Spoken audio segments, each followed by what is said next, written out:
Call the meeting to order. Kevin, would you like to lead us in the pledge tonight? Would you like to lead us in the pledge tonight? It just reminded me like 2 minutes ago. Yes, I would love to lead us in the pledge. Please join me. I pledge allegiance to the flag of the United States of America and to the republic for which it stands, one nation, under God, indivisible, with liberty and justice for all. And now the Texas pledge. Honor the Texas flag.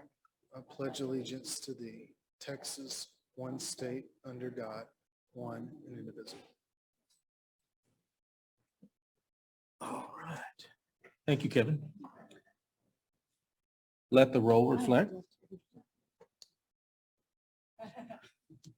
Now the roll can reflect that all board members are present. Sorry about that, Mr. Wood. And item 5, public comments related to agenda items.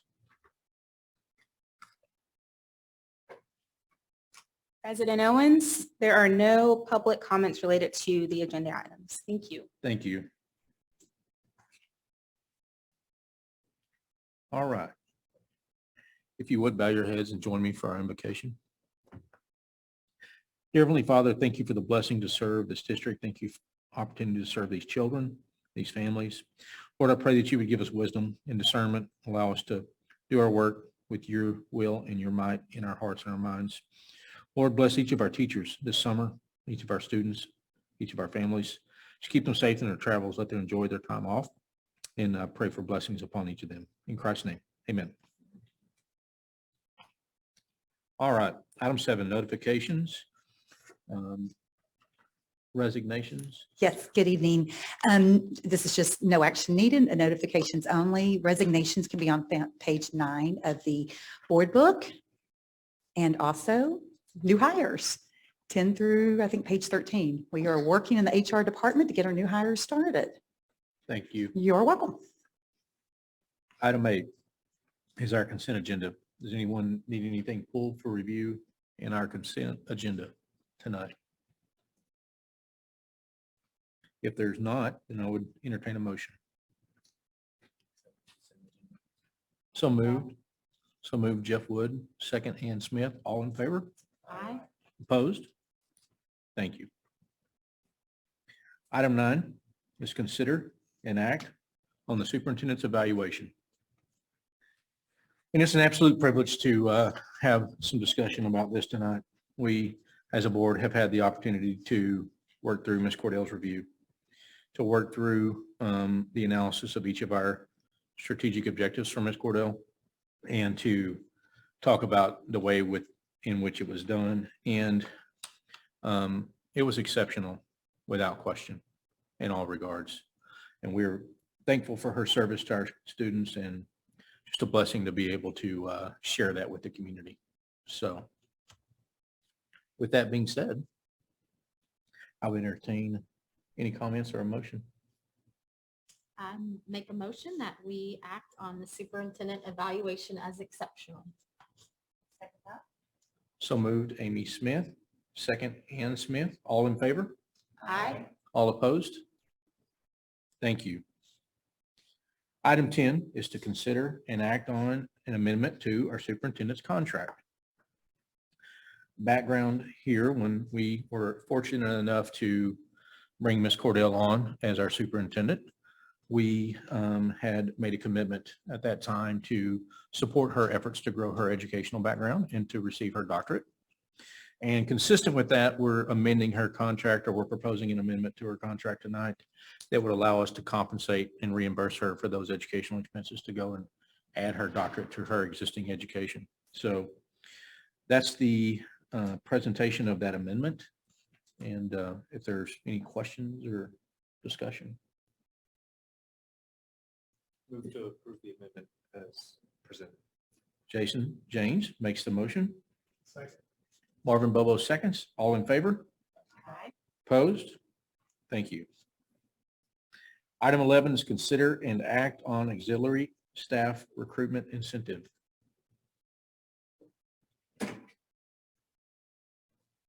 Good evening. So as Anna shared earlier, the HR department has been very busy. We know that it's a very competitive hiring field out there for all areas in education. And the HR and business team and custodial operations met recently to talk about what we could do about various vacancy rates that we're experiencing in auxiliary services. We are excited that we'll be having a job fair on July 23rd. We've decided to have it on a Saturday this time to try to attract more folks to come in. And as we discussed several of the strategies that we wanted to implement to try to fill the vacancy rates that we currently have that range anywhere from 15 to 40%, just trying to be cognizant of anything we can do during the summer to build that back up prior to school starting. One of the recommendations that was made was for a referral incentive. So we did do this briefly for transportation last summer, and so wanted to maximize the opportunity of using an incentive for employees, any employees, to refer somebody who is hired on in the auxiliary services. If they stay for 30 days, then the employee who refers them would receive an incentive of $300. So we think that would help us draw folks in for that prior to the job fair on the 23rd. So if we implement that now during the summer, we might have the greatest opportunity to bring folks in for the next school year.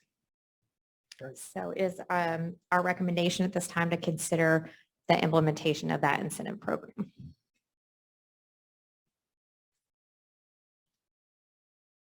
Other questions for? Are there any other strategies that you're considering? We've discussed a lot of strategies. We talked about with the job fair because they did a great job of putting on the job fair for us earlier this year. And some of the learnings from that experience were that we need to do it on a weekend. We need to try some different things. And we've talked about possibilities of outsourcing portions if we had to. That's an expensive endeavor. And so actually it was kind of one of the recommendations from the HR group to look at a hiring incentive. We're also going to really push it. We're working on an infographic on things that make us special.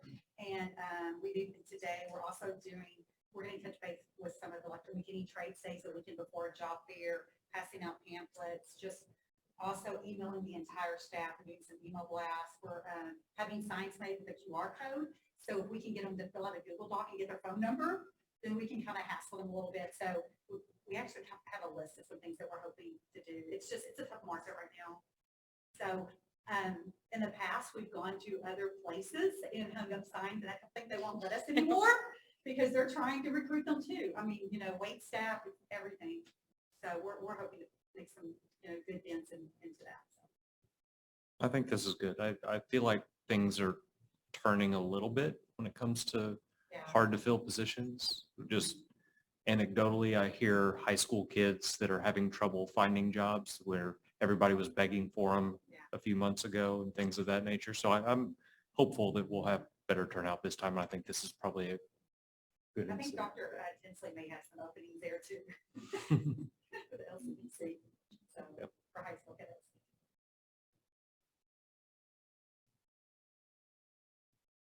Good question, good comments, any others? If not, I'd entertain a motion. So move, Marvin Bobo. Second, Jason James, all in favor? Aye. Opposed? All right, thank you. Consider an act on the Texas COVID Learning Acceleration Supports T-Class Program, MOU, Decision 5. As you recall back early in February, y'all had passed the first part, Decision 5, which is where we use our T-Class grant. We work with TMUC Commerce, and they provide paid residencies. So they do that for 2 years, 2 full school years. This actually is working with them we work with a technical advisor, and they help us with a pipeline to continue that program. And basically, we're committed to one person. We're hoping to build a good pipeline so we can recruit teachers to fill vacancies and they can learn our system. We get to know them. Well, it's a 1-year residency, so we can also use them when they're not in classes. They could be aides, they could be substitutes. So it's basically about $20,000 a year, less than what we're paying. And we really get to know them. It's kind of like an intern. It's basically an internship. and training. So we're pretty excited about that. So we would be working with Region 10. We've already made those contacts and we've already started working with them. So our recommendation, of course, is to act on this MOU, consider an act on it. Yes, so I we're really like recommending. this program. I do think it too. gives us an opportunity to be proactive and go after folks early in their career and then acclimate them to our systems and our processes and our culture so that they're We a know little that more- they're a good fit for us. bring them up in our process. So, So, and it's yeah. great that we're receiving money to offset the expense of doing it. Yeah. So, Also, there's also a paid mentorship for our teachers that work with them, $5,000, which is also nice. that's nice as well. Yeah. Any, no. Any questions? If not, I would entertain a motion. I make a motion that we consider an act on the Texas COVID Learning Acceleration Support Program. So we have a motion to accept and enter into the MOU. Second that. Second, and so motion, Amy Smith, second, Ann Smith, all in favor? Aye. Opposed? Thank you. Item 13, consider an act on staff development day waiver. Good evening. As you know, the state of Texas requires students to attend school for 76,500 minutes. They do allow us a couple of opportunities to take away from that, for lack of a better term, take away from that 76,500 minutes. And one of those opportunities is through professional development days. They allow us to use 2,100 minutes of professional development in place of those 76,500. And if you do the math, that equals out to 7 hours a day for 5 days. So we need to get those approved and bring those to your attention for action to be approved for us to use these days. There is a typo in your board book. It says January 1st. Not only is January 1st a Sunday, but it's a big ask to ask teachers to come in on New Year's Day. So that should say January 2nd. But those, those 5 days are September 6th, November 7th, November 8th, January 2nd, and February 17th. So each one of those will be 420 minutes per day for 5 days, which equals up to the 2,100 minutes. So we'll just be asking for you to approve those 5 days. And we already have no school those days. This is just kind of bookkeeping.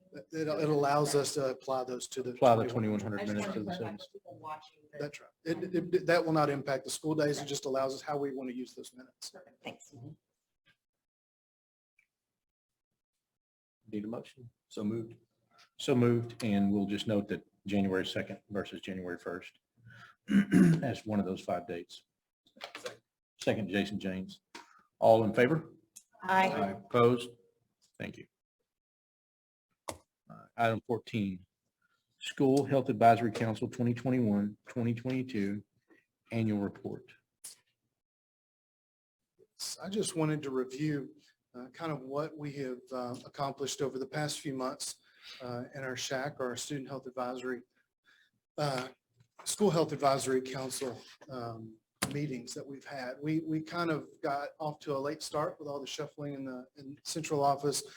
We had the committee approved, but we were ready to have our first meeting, and then we had an ice storm, so that pushed us back a little bit further. But I wanted to just kind of go through and take you through from the first meeting all the way until where we are right now. We did have 4 meetings scheduled. We are required to have 4 meetings per year. One of them was canceled due to bad weather, and we did accomplish the other 3 of those meetings on March 3rd, April 27th, and May 18th. A little bit, something that's different that we've been not really tasked with, but the rules have kind of changed as far as the SHAC is now the state of Texas asks us to post the meetings just like we would any open meeting. We don't have to follow all of the Open Meetings Act, but we do, such as we don't have to allow public comments, but there are portions of the Open Meetings Act that we do have to follow, such as posting and having an agenda. We also, let's see here, what they have asked us to do is, of course, review the health curriculum that we have done. It also, in which I'll talk about in just a little bit, bring forth recommendations for the human sexuality curriculum, things such as that. Because of the new asks of the state of Texas, we thought it would be good in the first meeting that we had to go back and make sure that we were going through the proper steps, proper protocols, and we had bylaws that we followed very closely because of the items that we were going to be bringing forward to you over the next few months. So on that first meeting that we had, the members of the committee went through, we re-evaluated what bylaws that we had, made any changes to those, and then approved any new bylaws. And in your board book, there is a link that you can go in and view the bylaws. And all those are posted on our website as well. Underneath our student health tab on our website, you can go in and review all the meetings. One of the other requirements is that we have to record, either audio record, video record, or both, the meetings and post those online as well. And so under that same page, we do have an audio recording of all of the SHAC meetings that we've had up to this point. It also asks us to create or name a parent liaison / co-chairperson. We're very fortunate to have Melanie Dykstra on our committee, and she was voted in as the parent liaison co-chairperson. So from time to time throughout this next year, she may be coming up and doing some of the presentations for our SHAC committee and visiting with you guys, sharing with you what we've discussed throughout this upcoming year. We did recreate and kind of brand what our mission and vision are, and those are in your board book as well. Because again, we are having some different asks from the state of Texas, and we wanted to make sure that our mission and vision are in line with those. The biggest thing that I wanted you guys to understand and know that what we've had different discussions about is making sure that whatever recommendations we make to you reflect the values of this community. And that is why the makeup of the committee is so important. And the requirement is the majority of that committee is made up of community members. We had this last year, we also, of course, had teachers and staff. We had one student who was a very, very integral part in the communications and conversations that we had on the committee. Going forward, we'll have two students because that student last year graduated. We'll have two more students who are added to the committee, but a majority of our committee members are representatives from the community. Some of the goals that we had and which we will carry through are also in your board book. We're looking at health and physical education, the curriculum there, school health communication, making sure that we communicate to parents what students are learning in our schools through our health curriculum, and also the social emotional wellness that our counselors share with our students, with our teachers through our SEL programs as well. And so because we got a little bit of a late start, we want to make sure that we, in my opinion, goals and objectives, they're only good when you accomplish them. And if you don't have time to really invest in those, it doesn't do you any good to move on. So if you do that, it's kind of doing it just to look good. So we want to make sure that we do these well. So we're going to keep these goals for the 22-23 school year, make sure that we get a good foundation in those goals before we move on to something new. We had Ms. Mary Mullen, who was our Director of Secondary Curriculum. She presented our health curriculum materials and presented what the adoption process is to the SHAC members. They reviewed them, made recommendations. The members were provided access to be able to review those materials. And then the members also discussed what their observations were, what their preferences were, what concerns they may have with the health curriculum, and what things that they liked as well. And they did that in the May meeting. And so what our next steps are is for the approval of a SHAC resolution, which I'll present to you in just a second, which is the next next item on the agenda. And then also setting meeting dates for the 22-23 school year, which will be posted on our website. Really, the SHAC committee is not doing anything different as far as how they go about their business. I think the steps that the state of Texas asks us to do is just make sure that we're being as transparent as possible with our community and putting pieces in place to ensure that happens. So we want to make sure that we whether they put those in place or not, we want to make sure that we are as transparent as we can possibly be. Any questions on the SHAC committee? Thank you for the details. All right, if there are no further questions, we'll move on to item 15. Consider an act on the School Health Advisory Council resolution. So I'm just going to read you a little bit what's in the executive summary, as you can see, but ensure that the community can read, will know what it says as well. As pursuant to section 28.004, school boards are required to establish a local school health advisory council and to approve the members of this council that will assist the district in ensuring that local community values are reflected in the district's health education instruction. Additionally, new legislation was passed during the 87th Texas legislative session that requires school boards to adopt a policy to establish the process for adoption of human sexuality curriculum materials. House Bill 1525 requires the policy to include board adoption of a resolution approving the members of the SHAC and convening the SHAC for the purpose of making recommendations regarding human sexuality instruction. The resolution being recommended by the district will approve and authorize the members of the 2022-2023 School Health Advisory Council, as well as approve and authorize the SHAC to bring forth recommendations to the board, including but not limited to the recommendations regarding the appropriate grade levels and methods of the instruction of human sexuality. In addition to that, there will be two meeting dates. Those are going to be July 20th and August 24th between now and when we bring recommendations to you. And with that being said, I would be happy to read, if you would like for me to, the resolution that you guys have before you. Otherwise, what that resolution states are the members of the board of the SHAC committee, as well as tasking the SHAC committee to bring you recommendations for human sexuality. I don't think it's necessary to read it. We've all had it in our board book unless you guys have questions specifically about that resolution. Thank you. So I want to step back just a minute, board, if you don't mind. I want to step back and accept the annual report that was given in the previous item. It's not written that way, but I'd like for us to have it on record that we accepted the annual report before we vote on this resolution. So I would need a motion to accept the annual report as presented. Ann Smith moves to accept the annual report. Marvin Bobo seconds. All in favor? Aye. Thank you. So if you would just make sure the minutes reflect that we approved and accepted the annual report. And then the resolution as presented by Mr. Parker. The request is consider an act on the resolution. So if there's no questions, I would need a motion.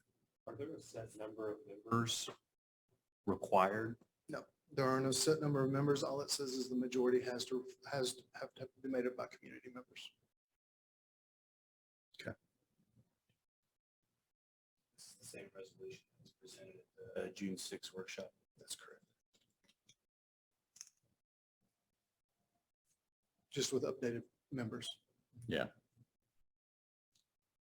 So I make a motion that we consider an act on the School Health Advisory Council resolution. So moved. Amy Smith. Second, Ann Smith. All in favor? Aye. Opposed? Thank you. Item 16, presentation, sorry, on middle and high school lever time and school day impact. Okay, you've heard us, we've been talking about master scheduling, I think since January or December. And this was spoken about by Mr. Coder back, I think in May. And since Dr. Zambesi has come on board, both campuses feel like it's important to create an advisory period during the school day for students. And so they're calling it Leopard Time. And so I wanted to give you a little bit of information about Leopard Time. Again, when we look at master schedule, we're looking at how we maximize that instructional day for our students, not just your your classroom time, but what are we doing to provide supports for our students within that period of the day? Many of our students are very active before and after school. They're juggling quite a bit.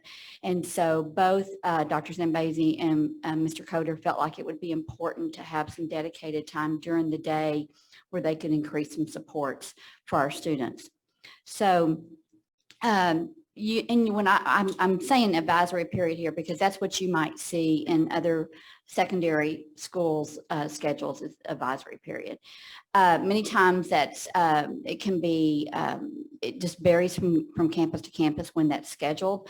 But the purpose of that is to provide targeted intervention and enrichment opportunities for our students, academic tutoring that may need to we may need to have. We've received feedback from staff, students, and parents that they felt like that there were some tutoring needs that we could maximize that time to use. Some of this too is driven by our students' needs, not just by the teacher indicating what the students' needs are, but it could be academic, it could be social emotional, it could be just time management, learning how to prioritize, organizational skills. It also supports House Bill 4545, which is the required number of hours that we must ensure our students receive accelerated instruction if they do not pass one of the STAR tests. And also opportunities for students to participate in clubs, have student choice, access some of our areas around our school, where they may work on group projects.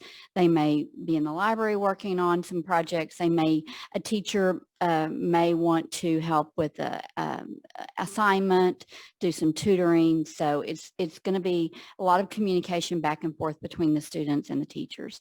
And also just some work on character traits for our kids. They're juggling quite a bit and that's a tough time. So just some time so that our counselors and our teachers can support our kids from that standpoint as well. So the benefits for our students is that it's scheduled during the school day. Also, it's access to all staff during that period and it will minimize some before and after school tutorials. It's directed towards specific student needs. They're determining those needs or the teachers are helping them do that. And also just helping them manage their time and create more independence for them. What both principals would like to do, and this is why we wanted to bring it forward to you, is that in order to meet, they would really like to achieve 25 minutes, 5 days a week for high school and 4 days a week for middle school. So in order to do that, they both felt like that it would be helpful to add 5 minutes to the end of the school day. So we have worked with student services regarding transportation. It's not going to impact that. When we look at from a standpoint of teachers, it really does help where they have those kids during the school day and they're not having to, if there's not conflict with time after or before school. Willow wants it scheduled with between 4th and 5th periods, and then high school scheduled between 6th and 7th periods. And also that's probably going to help with any students that might want to leave off campus for lunch. It's keeping them there for that period. So that was something else that Dr. Zambezi pointed out. And then again, it's basically the same impact with staff to support students during the instructional day, and also with our work of learning communities and our using our teams of teachers working together where they can do some flexible grouping and support for our students too. So what we are bringing forward is that we basically would like to extend the school day for both high school and middle school by 5 minutes so that they could achieve this 25-minute period of time. Both of the principals have had experience with this in their previous districts, and they felt it was very successful. In fact, that was both of them, but it was one of the first areas when they looked at master schedules over here, that was a priority that they felt like could support our students. So questions? So, go ahead. Can you give me a hypothetical of what the day looks like? So say Susie's a basketball player.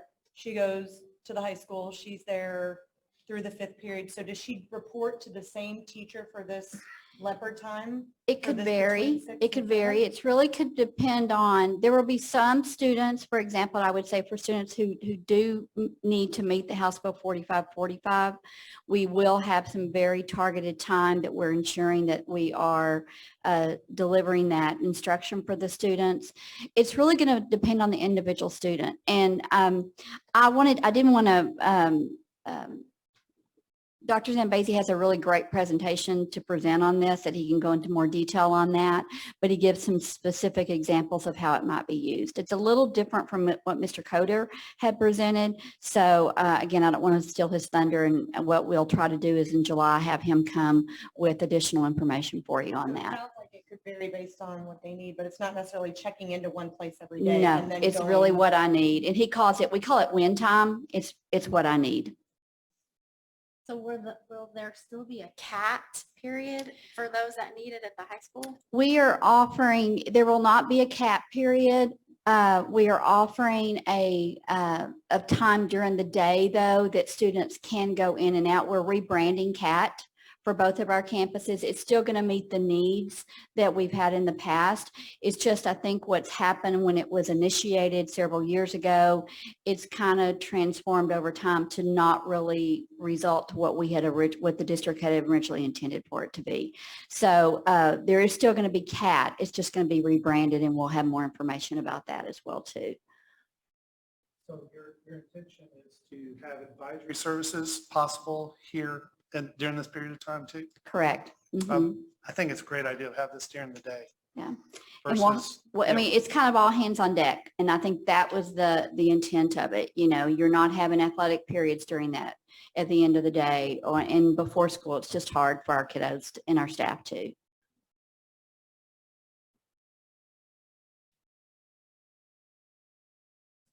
Other questions?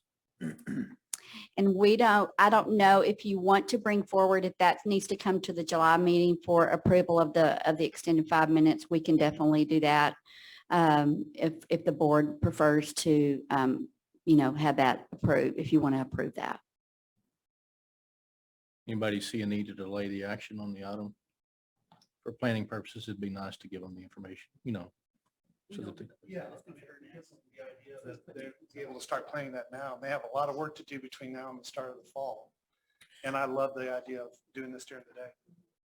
Given how we've got it listed on the agenda, I think we're in favor of the action, but we'll wait until. Okay, we can bring it to listed the as July consider meeting. an act. No problem. We can do that. And I'll also have both principals. They'll have more details at that time. We'll arrange for them to do a presentation for both the campuses. Okay. The hypothetical would be good. I'm just trying to process like say this is a basketball player and they've got to make up a test. Can they do that in that 25 minutes? could. And then what do they do Absolutely. the next day or the Yeah. next day? So if you can give us something just so we can better understand and so the community can too. Sure.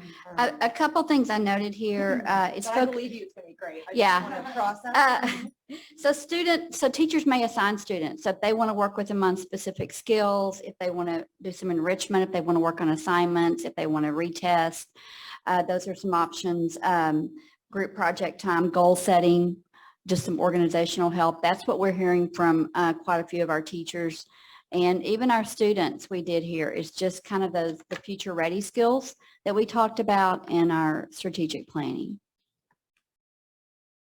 I think it goes back to also the original strategic plan when kids said they needed margin in their lives. This is like that minute of margin where they can breathe and Right. And I put in there too, physical activity. That may be, I know Mr. Coder wants that to where kids just need to just go to the gym and they just need to work off some steam. I mean, they'll all be supervised. I mean, it's not where they're just, there's not going to be staff there, but it's just some opportunities like that too.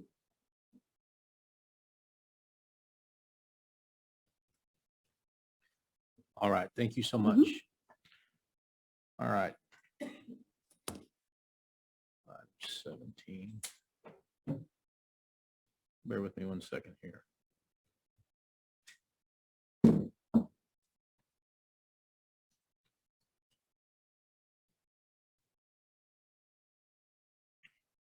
All right, item 17 is open a public hearing on the budget and proposed tax rate. now open. Dr. Duplessis. Good evening. So this evening we'll be presenting some information on the budget for 22-23 and the proposed tax rate. And so the topics we'll talk about are another update on the current year, where we're projecting that we're going to end as updated from last month. We're going to give you an updated projection through fiscal year 26 and give you the final 22-23 budget submission. Do we want to go ahead and hold the public hearing since we've opened the public hearing and then close the public hearing and then have Yes. you present? So has anyone signed up to address us in the public hearing? No comments. No one signed up. Right. Okay. Go ahead and close the public hearing. Now, Thank you. thank you. All right. Thanks, Jenny. So again, to refresh everybody's memory on the theme that we set for creating this coming year's budget, it was reframing our story and building that around the 3 pillars of legacy of excellence, future ready students, and financial sustainability. So we've been talking about reframing for quite some time. And so we're excited this evening to share the results of the current year as well as our plan for the proposed budget for next year. You'll see here the milestones that we began back in November when we started discussing the goals that the board set for this coming year's budget, all the way through several of the analyses that were performed as part of the process, including demographics, capacity, looking at our staffing and compensation, and the work done around each of those areas, as well as the zero-based budgeting. So you'll see some of the big milestones that were conducted during the year for each of those items.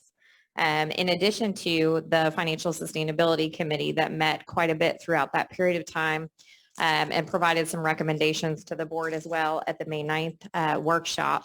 And so all of this work throughout that time period is culminating in what we're sharing with you this evening. So again, on our current year, very pleased to provide this final highlight for you on the 21-22 financial projection for actuals. So I have kind of separated this on this slide so you can see it most accurately. But you'll see our budget to actual here. I did want to point out that you've seen some changes throughout the year with student nutrition moving to general fund, the Child Development Center also moving to general fund. So you will see some of that reflected in some of the information that we share. Again, that has benefited us from the standpoint of the Child Development Center revenue being a portion of our general fund, as well as being able to address some of the needs to correct our coding for student nutrition since our secondary schools don't participate in the National School Lunch Program, things of that nature. But if you look at our revenue and expenditure updates for the current year budget to actual, we're looking at a net positive position of a little over 2.2 million in the bottom right corner for the current year. So we're very excited to share that. You'll see probably the largest portion at the bottom there will stand out to you at 403,000 is actually out of student nutrition. So we're pleased that they were able to face some of the challenges this year and come out ahead. We also had some additional savings that were due to increases in collections. Also, I did want to point out that it may not seem very large, but we have been projecting a 95% attendance rate for the remainder of the year. And the final 6 weeks, we were at 95.1. So as small as that may seem, that's actually a pretty big deal for the last 6 weeks of the school year. So that helped us, as well as some additional tuition and fees, some additional payroll savings. And lastly, also, we had some holding on expenditures, just kind of reflecting on the things, even if we had them budgeted, if it was something that we could do more efficiently, finding ways in which to do that. So excited about how we were able to finish this year. And again, just a visual representation of each of those significant milestones throughout the year. So as we start shifting into the 22-23 budget, I just want to revisit the assumptions that we've been building up over the last several months to create this budget, so you know what's included in it. We continually update this projection and our plans for next year based on the information we receive from the county on our property values. We did complete the demographic assessment, and we did use our low to moderate in between enrollment growth projection from that demographer. And we're literally within about less than 10 students off from what we're seeing right now from registration, which is pretty phenomenal. So our adjusted TPAR adjustments and our attendance, like I said before, we've updated that for all of our actuals for the current year. And we are using a 95.5% attendance rate for 22-23 as we plan to implement some programming around promoting attendance, and then at 96% for 22-23 and beyond. So hopefully we're able to achieve a higher attendance rate more in alignment with some of our neighboring districts. We also have folded in about $1.4 million in staffing efficiency savings post the implementation and analysis from the TASB staffing efficiency study. So some efficiencies had already been put into place this year, and these were additional savings identified to go into next year as a result of the study and then the analysis and the work that was done really on either side of me around figuring out what we could do to approach our staffing as efficiently as possible next year. This budget also includes the approved 22-23 Lovejoy Scholar Program. At the original targets that we set at the time, that was at a 65% retention rate and a returning of 17 new scholars to replace our senior graduating scholars. I'm pleased to say that we've had far better than that turnout. And so we have some potential favorability. We don't really know what will happen with some of those students. You know, some of them will change their mind over the summer. I don't know why they would, but we have a potential favorability of maybe around $450,000 that could occur if all of that does see through. What that does give us is the opportunity to have something to offset potential costs for inflation. As I shared before, for 22-23, we don't have an across the board inflation number in our budget. So that program will offer us some of that risk mitigation. Our other assumptions in the budget are rolling the 21-22 supplemental step increase that teachers received this year into their salary and creating their next step at an additional 1% increase for next year. All other staff would also receive a 1% increase. We did complete the equity and market comparison assessment. So there will be a few adjustments on individual employees that would need an equity or market adjustment. For the outer years of the projection we're going to share, we have now been able to move, because of the progress we've made in the past year, to a 2% assumption in future years for 23, 24 and beyond. So we're continuing to do the work and evaluate what we can potentially look at in future years. One of the other assumptions was retaining the new zero-based budget level. You may remember when we reviewed the results of what all of the campus and department leaders did in the zero-based budgeting process. We were looking at a savings of $300,000 going into next year, which is no small task given that our budgets are primarily driven by payroll. So there's less opportunity on that side, but very, very proud of the work that they've done there to help contribute to as much efficiency as possible in next year. And so this is our 6-year baseline projection for the general fund. And so if you look across the board, we've kind of revisited these each year. We're projecting now that we're going to end just barely over 90 days of fund balance this year, which is really great. The difficulty is if we continue as accurately on the projection side from an enrollment and attendance perspective as we've had to date, that means that by fiscal year 25-26, we'll be down to 65 days of fund balance ending.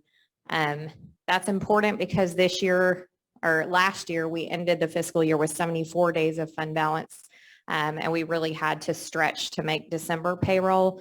So with this projection ending fiscal year 26 with 65 days of fund balance truly means at that point we would have to take a loan to make December payroll.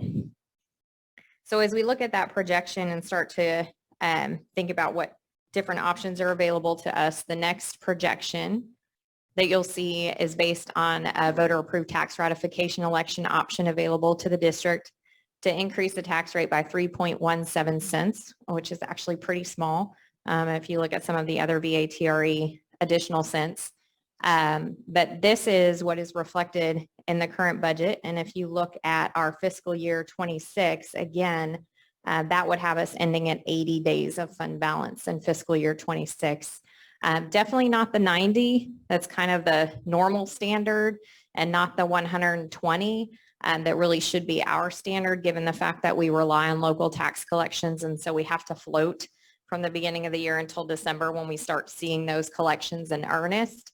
So still some things that we have to do and some work ahead of us, even with that, but it certainly gives us a better opportunity for some sustainability. I also wanted to highlight another item that's become a large conversation with the fact that we have our increasing values really throughout Collin County and the Metroplex as a whole. But this baseline, I've highlighted that line item for excess revenue or recapture. And so this again is the baseline projection without the additional 3.17 cents on the tax rate. You'll see in fiscal year 22, we paid $364,804 in recapture. In fiscal year 26, you'll see it's over 6.4 million. The reason for this is our tax collections our tax values continue to increase, thereby increasing our collections, thereby decreasing our state revenue and putting us over the threshold of per student revenue that we should be receiving on a tier 1 basis, because our student population, if you follow that number, is decreasing. So that combination is leading to a significant increase in recapture. That's not uncommon. A lot of districts are talking about this right now. It's just a difficult situation for districts where our student enrollment isn't increasing. However, our values are. It's just going to continue to increase that recapture. But part of the reason why we wanted to point this out is if you look at the next slide, that projection is showing with the VATRE what that recapture would be. And so with that projection, we'd be ending fiscal year 26 with the excess revenue for recapture of a little over 7 million. So yes, the number is a little bit higher. It goes from 6.4 to a little over 7 million. But if you also look at the total revenue figure, it goes from the 47 million to the 48.1 million. So as we've talked about this revenue opportunity for several months, that would still represent the $500,000 to $600,000 in excess revenue that it would generate, even though recapture is going up. The net on an annual basis is pretty consistent.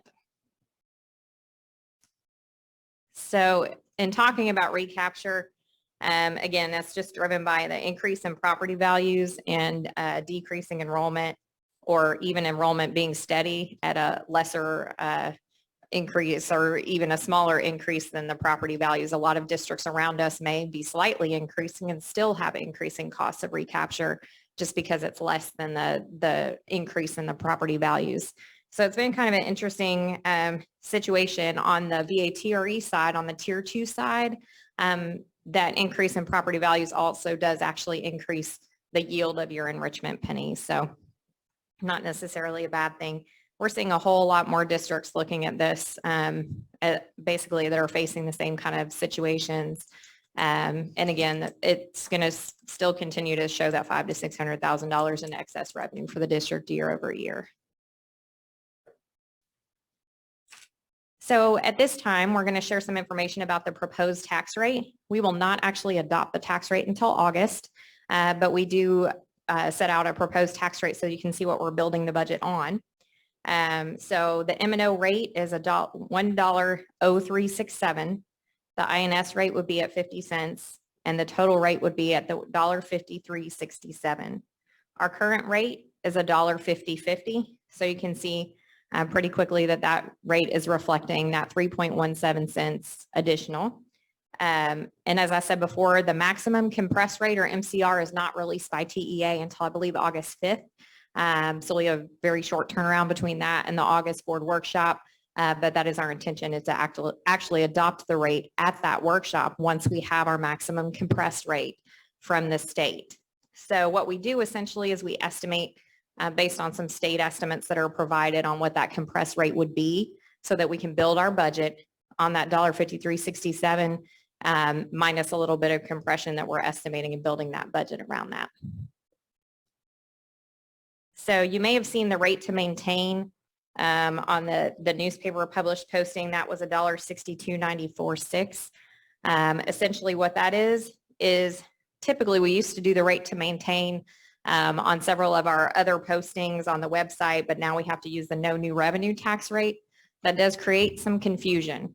So I thought I would just point out that the no new revenue rate that you'll see of $1.202658 on the tax rate worksheets do not take into account tier 1 and tier 2 local versus state payments or recapture. So that's really supposed to give, the no new revenue tax rate is supposed to give you an apples to apples comparison.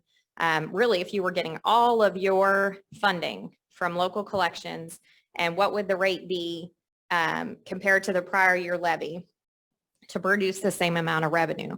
That's where the no new revenue tax rate comes of the $1.22658. Unfortunately, there's a whole lot more complication in the state revenue calculations. So that rate to maintain that you see on the newspaper clipping is probably a lot more accurate comparison. That's what we use to say this is what the rate would be if we were going to generate the same amount of revenue. That rate to maintain is $1.629460. So even the proposed tax rate of $1.5367 is less than that. And that's reflected in some of the efficiencies that we put into place in the budget process. So we've also provided a breakdown of just the tax rate timeline piece in and of itself. So again, as I said, on the 5th, TEA will issue a preliminary maximum compressed rate. So on the 8th would be the time where we would adopt our tax rate and order an election for November. We would post information following that. The state does require that for any BATRE you use the November uniform election date.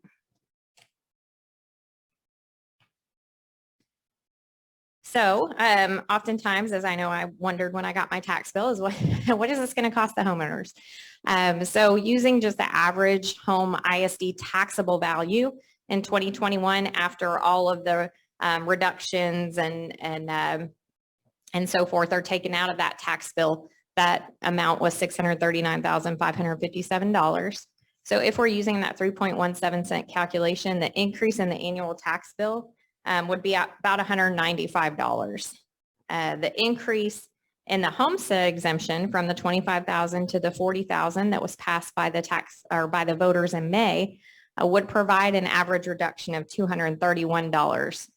So essentially, the 3.17 cents would yield a lesser increase than the decrease received from the increase in the homestead exemption. The kicker is the increase in your values, which everybody's experiencing. So given that same property value, just to give you an idea, an approximate 8% increase in those values equals $739. So that's where we're all seeing the largest ups and downs in our tax bills. It's not really the 3 cents on the rate or the $25,000 to $40,000 in the homestead exemption when you're comparing it with the fluctuation in the values. So this is our 22-23 functional expense budget. So the board is to approve 3 budgets by fund and function. Those are student nutrition, general fund, and debt service. So this incorporates everything so you can see it all together. And then we have some additional slides that kind of separate them out. But if you see the adopted 21-22 budget, the net position there ending for adopted was $69,220. So essentially saying that was how far it would be ahead. Our proposed 22-23 budget has an excess net position, so it's a positive budget, not a deficit budget, to the tune of $2,077,273. So you can see the budget swing changes there for each of those functions compared to the prior year. So you'll see, I'll kind of hit some highlights on the general fund slide because that's where you'll probably see the biggest differences. But looking at our expenditures across the board, you'll see that they're lower in some of those areas. But you'll also notice that our, like I pointed out before, our cost for recapture goes up. So you'll see some of those changes. I think we highlighted some of those last month. And there hasn't been a huge significant change in the projection overall, just sharing updated information. Can you remind me what the expenses on community services are?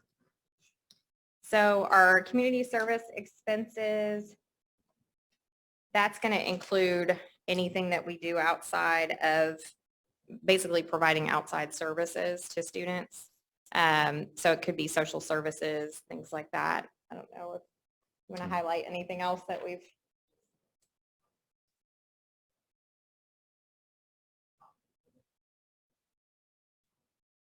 Oh.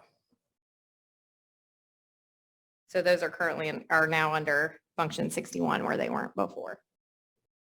And then the contracted services between schools, that was another one that increased. That's the recapture. Got it.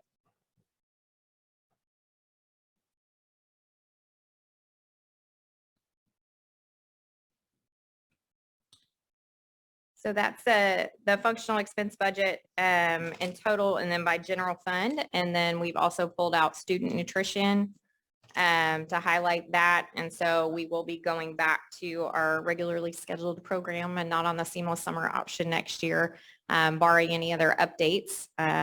But we're hopeful that we'll be able to, since we had so many families choose to participate this year at the elementary level, and we're really hoping we'll be able to keep them engaged in the student nutrition program. But we're looking at a balanced budget for student nutrition proposed for 22-23 at $17,551,065. So we're looking at a slight increase there in revenue and expenditures compared to current year.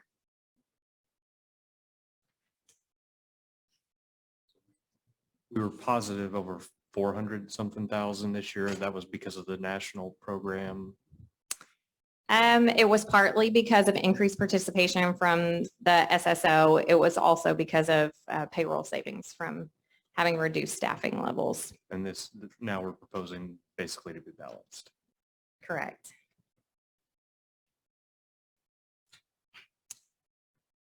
So we're hoping that our incentive for recruitment will help. But if not, we know that this current year we were able to consider doing some things with attendance incentives that may be appropriate next year, depending on how the rest of that turns out in terms of recruiting and hiring before the school year.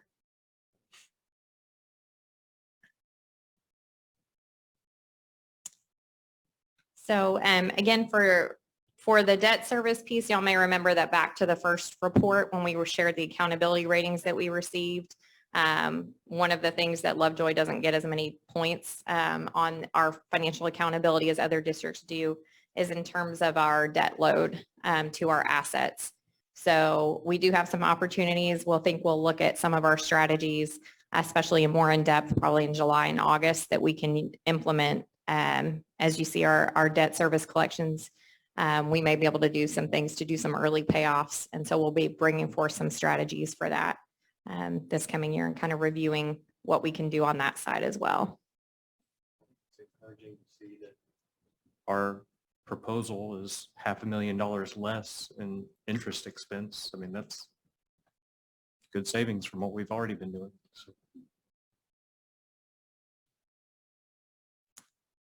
So any questions so far?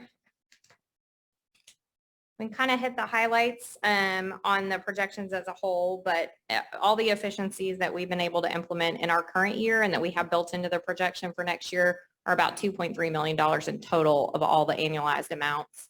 That base year projection led to a deficit budget in fiscal year 24, 86 days of fund balance in fiscal year 25, and 65 days in fiscal year 26, which led to the use of the VATRE projection. That still results in a small deficit budget in 25 and 26, but fund balance above 90 days through fiscal year 25 and gives us some time to kind of look at other things that we may be able to do or other assumptions that may change between now and then. And just as a side note, we're still hoping that we'll be able to achieve the percentages of attendance that we built into the projection. But if a 1% decrease were to occur in any of those given years, we'd be looking at a $285,000 additional need. And either revenue or expenditure reduction.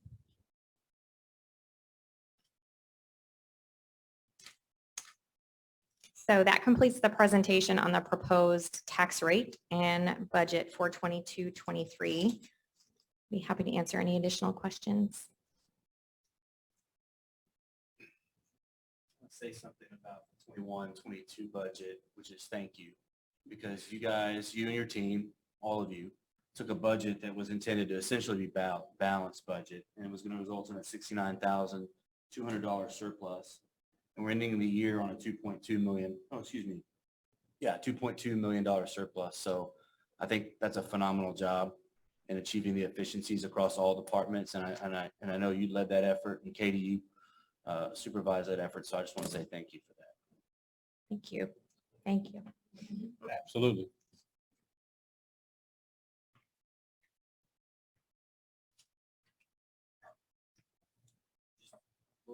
Broadest of strokes for the 22-23 budget. I mean, the proposed budget that's being considered and will be approved tonight, you're expecting another $2 million surplus in next year's budget. That's Correct. correct.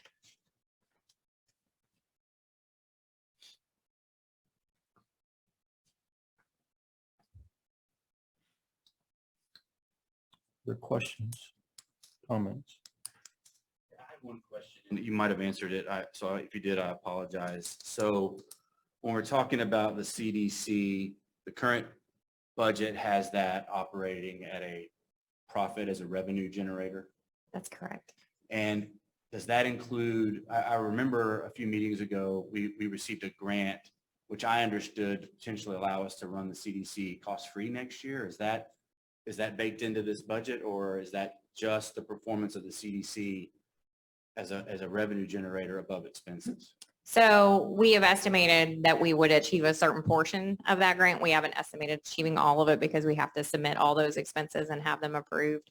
But most of it is in there. And so we've identified the expenditures that we can essentially recode. So not only, what that means is not only is the Child Development Center operating in and of itself as a revenue generation opportunity as it was initially intended, but on top of that, we're able to recoup some of that and have built that into our projections. Thank you. Mhm.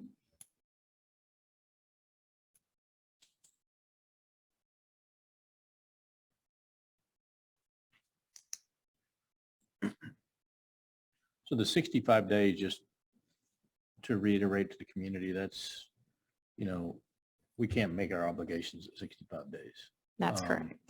So that's, in fact, not an option.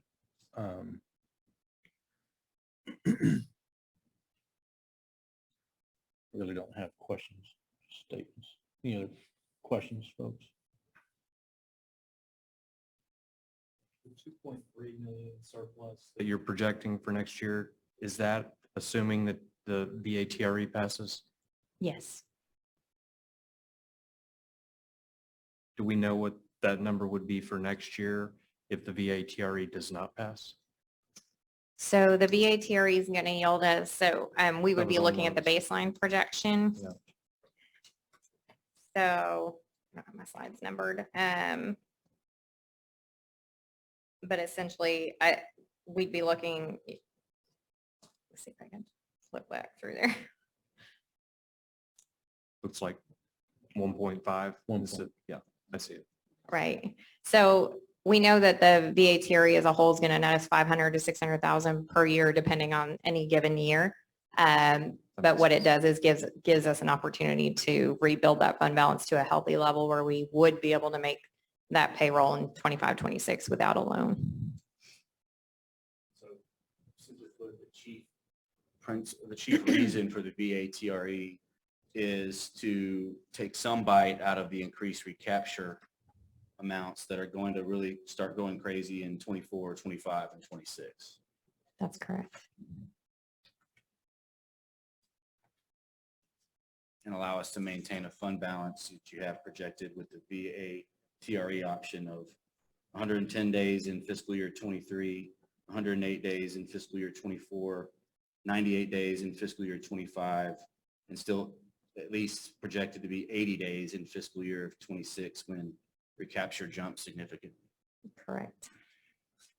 It's going to jump regardless. It's a matter of how much I know. funding are we as taxpayers going to say that we want our funding model to pay us per student out of our tax dollars. And the TRE allows us to increase that base amount or that tier 2 amount upward by the amount that we internally in this district decide that we're going to fund our schools at. So ultimately, we're saying that we're going to raise what the funding cap is per student internally. Recapture is going to happen either way. Sure. And I can see the confusion that our community members will have around the convoluted mindset that you have to think through to understand that idea, but it is what it is. So with all those questions, I'd consider a motion if we have no further questions. Are we moving right now to approve this budget as presented, including recommending a VATRE? Correct. And so one thing I remember we saw a couple of meetings ago was the historical tax rates. And I think maybe it's worth talking about a little bit as we get ready to approve this, is that the community voted years ago, I think back in 2015 or so, to approve a VATRE previously. What year was it, Marvin? Do you remember? 16. So in 16, we had done this previously and the community supported it, got ourselves to a level basically to what we're proposing now. And I remember seeing those graphs. And then the compression came in a subsequent legislative session that compressed us back down and took away what the community had previously supported. So The community ultimately voted and agreed that they would fund our schools at a level consistent at $1.67. So even at $1.53, we're Got it. 14 cents below what previously we have said that we would be willing to utilize as a tax rate within this district to fund our schools. Right. The mechanisms have changed through that compression and state aid and state funding and all of that. and property values have changed too, to be fair. Right. But the relevance of the point is, We're to what trying to you get said. back closer to where we were previously from a rate standpoint. we're adding to it to get to it, yes, the amount we can efficiently. Yeah. We don't have the same flexibility anymore because it's been taken away politically.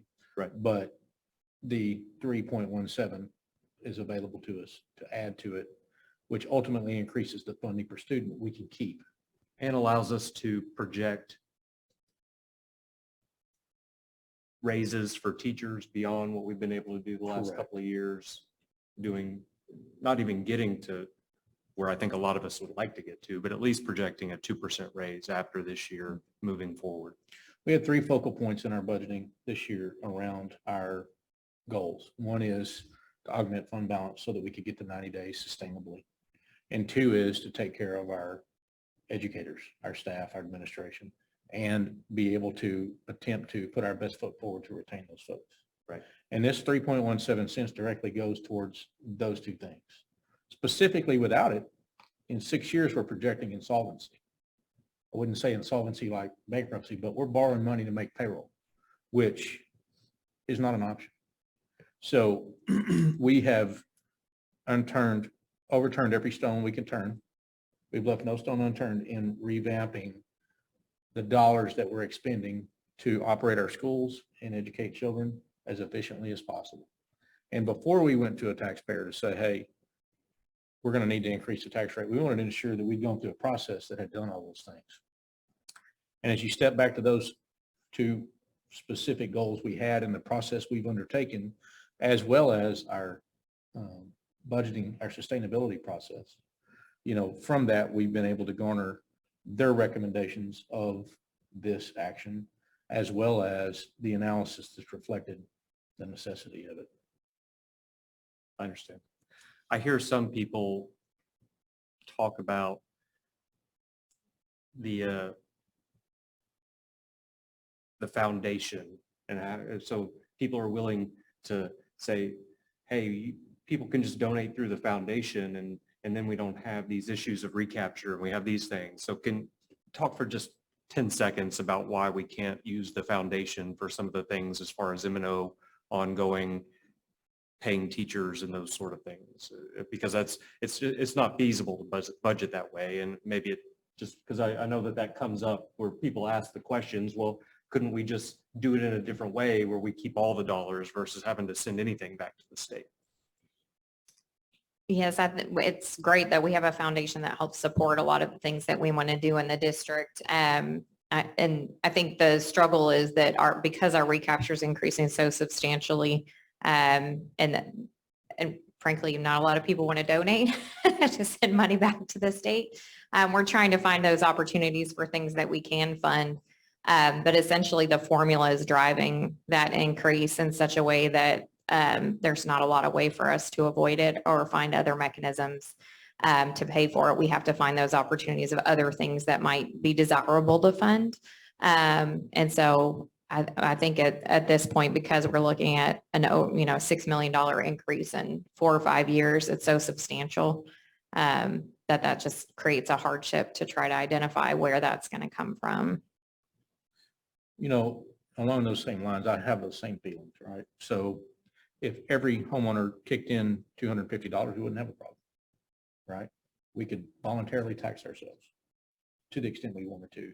The thing about it is, 2 years ago, we put in place this One Heart, One Lovejoy fund, or I think it was a year ago. Don't want to misstate that, but we've had the option and the opportunity to directly impact our bottom line and our budget. The problem is we can't budget on assumptions and hopes and dreams. We got to budget on things that we know we can capture. And what I would say about looking 6 years forward at 80 days is not 90 or 120, it's 80. And so for us to hopefully avoid future tax increases, the effort along those lines, if that willingness and desire and those statements are truly how people feel, the opportunity for us to take advantage of that now going forward so that when we do get to 6 years from now, we're not looking at another situation, then the time is now. But for us to plan it now, that's what needed to happen 6 years ago.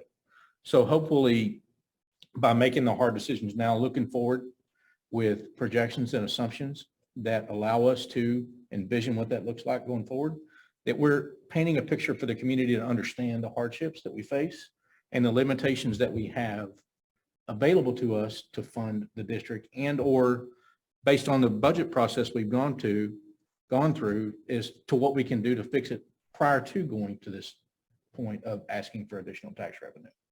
So I think about those same things. I've heard those same comments and I don't disagree. It's an easy fix in concept.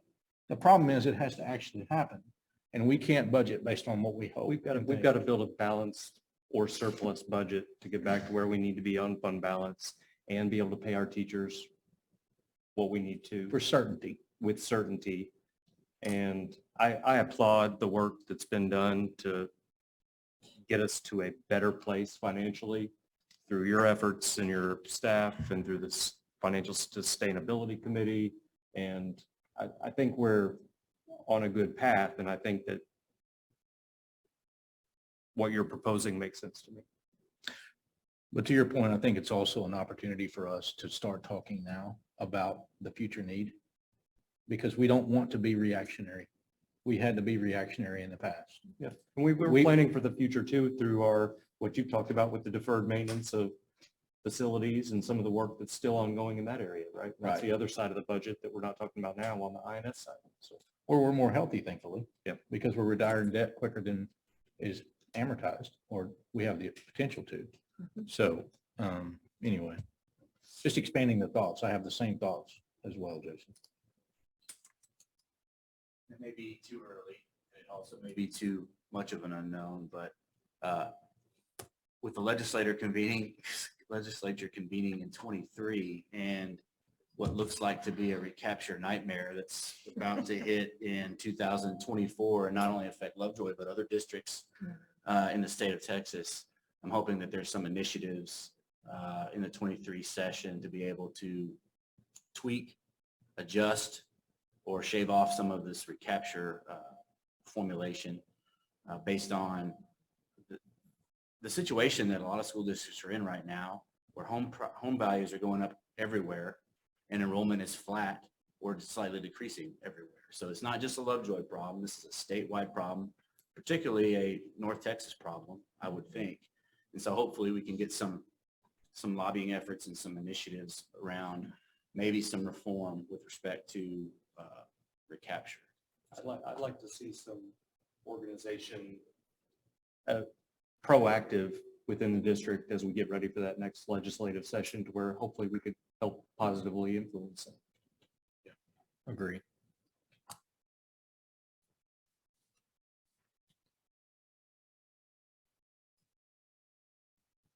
I move to approve the 2022-2023 budget and proposed tax rate as presented.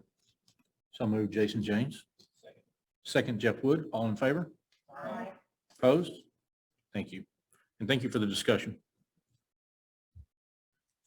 Item 20, consider an act on a 2022-2023 compensation plan.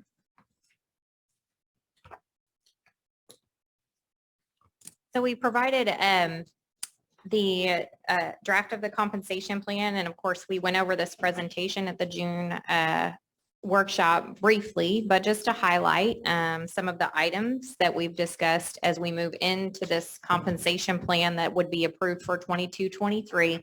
All of the items that we'll highlight here have been included in the budget process. And we know that this is an important component of our district initiatives and the priorities the board has set for the future of the district. And so we have some updates here that you'll see as we speak to just the compensation plan document itself that we implement and use in the coming year. We've aligned it to the assumptions we've used in the budget forecasting process. So that of course includes, like I said before, the 22-23 rolling in of the current year step increase that was received and the 1% increase on top of that. And so there's a little example here of what that looks like.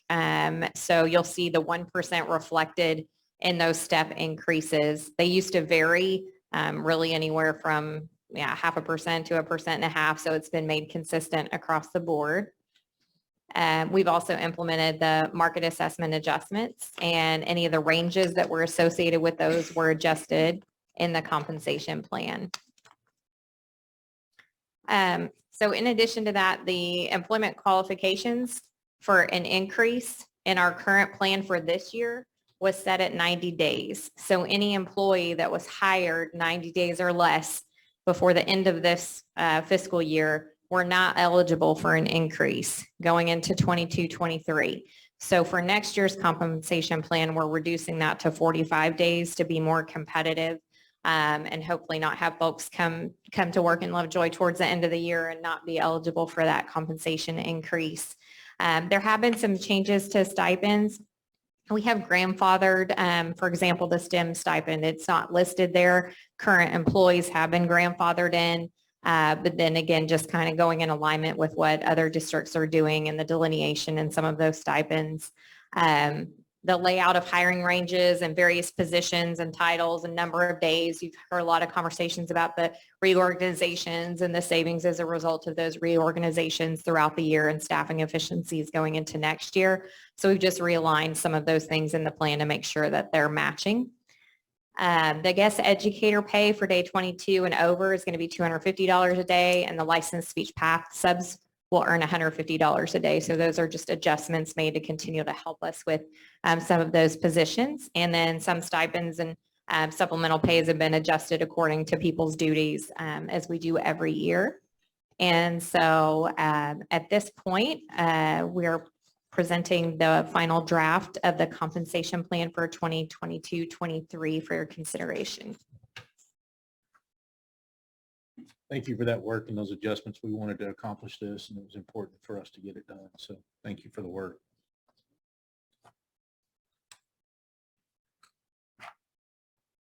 I appreciate the clarity around the step and what that means, and being very clear that we're doing right by people. So thank you. We have a lot of great people in the back who've been working on that. Questions? I think we've gone over it. I know we've gone over it quite a bit in relation to prior budgets for sure. And the lack of clarity there. So If I not- make a motion that we consider and act on the 2022-23 compensation plan. To approve it. Yep. second Marvin Bobo. Motion made by Amy Smith, second Marvin Bobo. All in favor? Aye. Opposed? Thank you.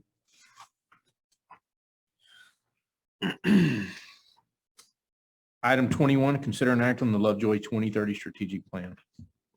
Thank you, Mr. President and Board. Thank you, Mr. President and Board. Presented for you, we have our Lovejoy 2030 strategic plan.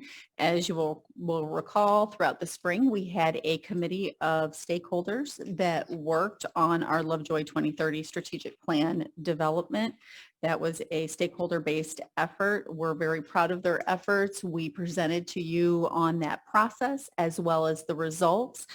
Do keep in mind that this included the Lovejoy 2030 Strategic Planning Committee effort and outcomes, as well as our financial sustainability committee work and their outcomes as well.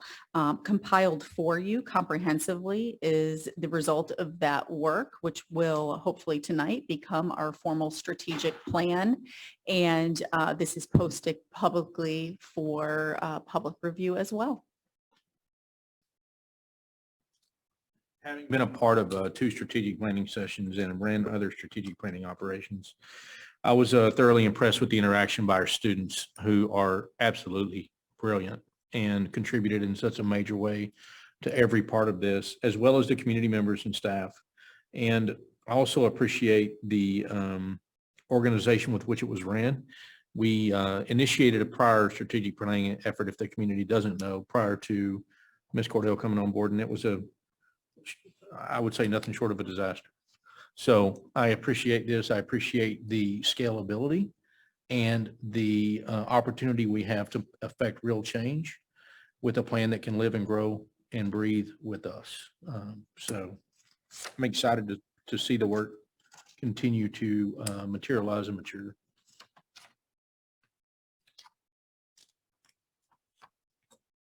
I would just echo some of those things. It was a very well-planned, well-executed process. Being able to meet and get to know some of the staff and teachers better and hear their concerns and their aspirations from the ground floor, from the front line, if you will. That was really interesting and valuable to me. And so I applaud you and the team and the effort and all the cabinet members that helped run the process and keep everyone engaged for 3 full days. Which is not an easy thing to do. And also, I felt like everybody who walked out of those sessions felt like those 3 days were time well spent, that they had a voice, that they were able to give input and receive output and understand better where it is that we want to go. And so I just think it was a well-run, very valuable process. So. Yeah, and now we have real actionable items that are real improvements that we can really make. And they had a voice from every body that needed a voice. So I think it's awesome. I'm excited to see it. One of the things I felt like was getting lost previously was the reflection of what the community wanted for the future of the school. And I feel like both the financial sustainability and the strategic planning process allowed that vision and those things to be brought out, vetted, discussed in great detail, and then made actionable through this process, which to me is what this is all about. So a plan that reflects the values and the future focus of our community, I think, is what we have before us.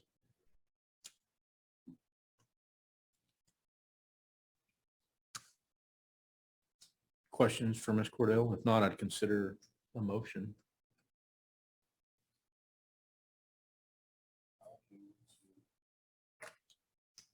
Accept and approve the Lovejoy 2030 strategic plan. Jeff Wood. So moved, Jeff Wood. Second, Ann Smith. All in favor? Aye. Opposed? Thank you. All right, 22 is cabinet reports.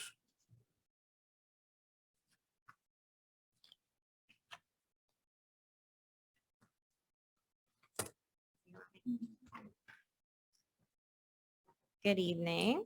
So you've heard a little bit about the finance side and what we've been doing there. We're excited to spend a little time over the July 4th break rolling the budget and getting everything ready for everybody to return.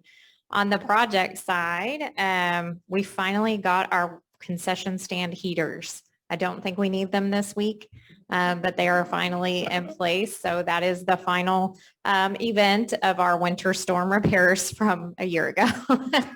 So we'll be excited to close out that claim.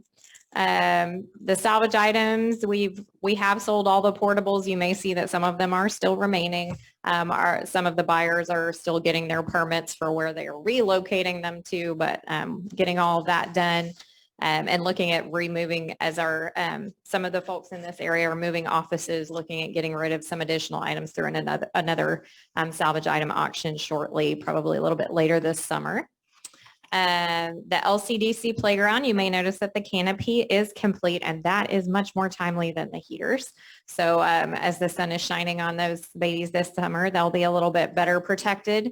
And so now that'll give us an opportunity to kind of pivot back and look at any of the other ancillary work we may want to do to finish up that area. The gym floors, our Sloan Creek auxiliary gym floor replacement will probably start in mid to late June. It should be complete before school starts. And then we are scheduling the screen and recoats for the middle school and high school gyms. We're working on scheduling for the transportation concrete. We have ordered the equipment for the Puster playground. Those seem to take a long time, but we're hopeful. So that may be a little bit of a longer project, but fortunately, since it kind of sits on the end of the playground, they'll still be able to use everything that they have until that's complete. The power factor correction project that will be implemented for the high school in Puster should start in mid-July. That equipment has been ordered. It just takes a while to get capacitors right now, but it should be in place before school starts. We have looked at some updates to the Child Development Center and the annex as a whole and just kind of how we're currently using it, for example, for this meeting, and some updates to entry and security that we might want to make. I did get a quote right before the board meeting, but we're looking at some of those options. I'm waiting on another one so we can see if that's something we want to implement in the near future. And last but not least, we're excited about the auxiliary job fair. If you are here and you are an employee, we hope you'll help us recruit and potentially earn $300 for recruiting an auxiliary employee. If you're not an employee, we'll hope to do it because you're nice. But I'm sure the HR group does a great job of getting the word out on things like that. So we're hopeful that will help us. Other than that, we're doing all of our summer cleaning. We have looked under several things. We still have a lot of work to do. Pictures for you, Jack. But that's what it looks like underneath the portables. We haven't found any varmint or anything like that, but additional recovery will be forthcoming so that it looks better once they're all gone and school starts. But I just thought you might want to see what it looks like underneath there, isn't it? So that's all I have for you in the way of additional updates. Ones at Hart also. They are going as well. Yes, sir. Anything under those?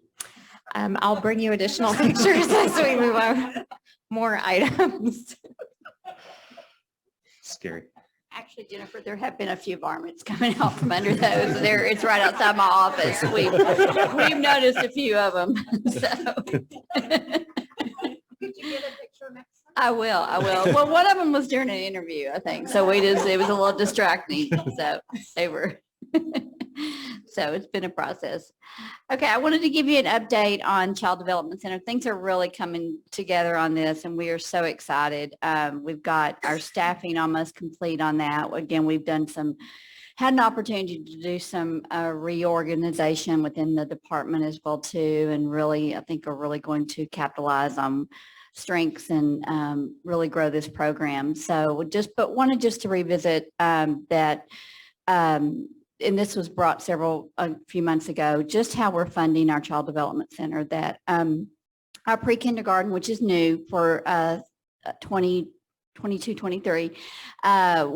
for 4-year-olds, they have to be 4 by September 1st. Students can qualify if they meet eligibility for high quality pre-K or it's tuition based too. So funding from that comes from our ADA and our tuition.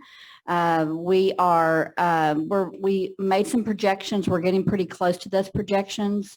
It's one of those that I think because it is new for our community, it's kind of word of mouth, and we're really trying to market that on social media and get some more information out. So we hope to have more. It's kind of like our kindergarten enrollment too. It's just really getting out, and word of mouth, I think, will help over time. Then with our child care, infant through 0 through 18 months, and we are going to continue that through the 22-23 school year, but we'll be sunsetting that after.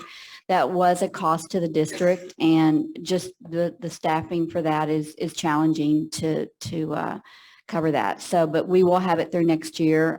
We also have our 18 to 24 months class that is tuition funding, and it's financially sustainable.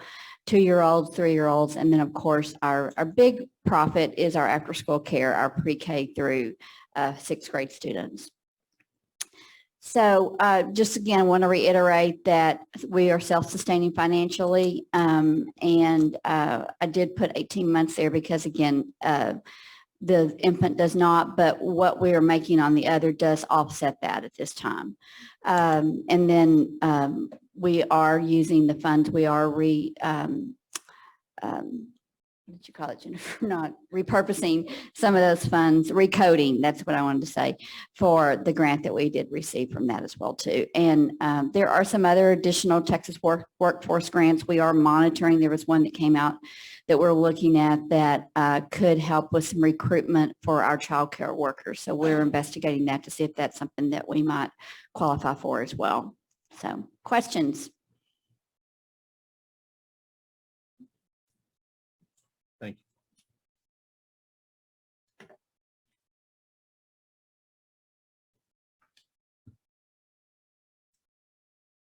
First of all, I want to thank Jennifer for helping us and working with our recruitment measures that we hope to get in place. And as we've said, if you know anyone, we are hiring. So always looking for those recommendations. Lovejoy Scholars Program and tuition. I was optimistic at the very beginning of the year, but really, really excited at renewal and siblings. We had 218, which is the $4,000 tuition. The new 39 students have applied and have been accepted for 257. We have waitlisted or pending. Pending means that we're waiting either for the end of the year report card or STAR score or something like that. Waitlisted was just we did not have room for students there.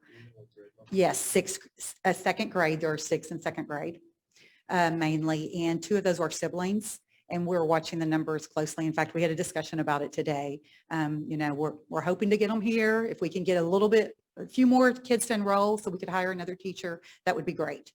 But yes, we weren't able to take 1 second grader because our numbers were so tight. Sorry.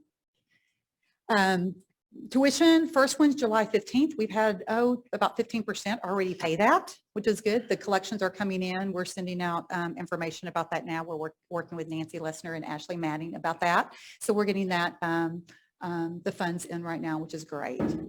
And so if you look at this, we're really close to that. If you look at that 220, which is about, let's see, 80%, so 8 siblings, so that's where it is. So we have 218, of course, 84%, so pretty close to the 85% there, which I was glad we were in that last column because we thought we might be in that first column. So that was nice, a pleasant surprise. Here, we're about 14%, so between the about 600,000 there, so pretty excited about that also. Questions for me about Lovejoy Scholars? I have learned a lot about scholars this year, lots and lots. Next year, we'll be starting this process earlier. Great work. Thank you. You're welcome.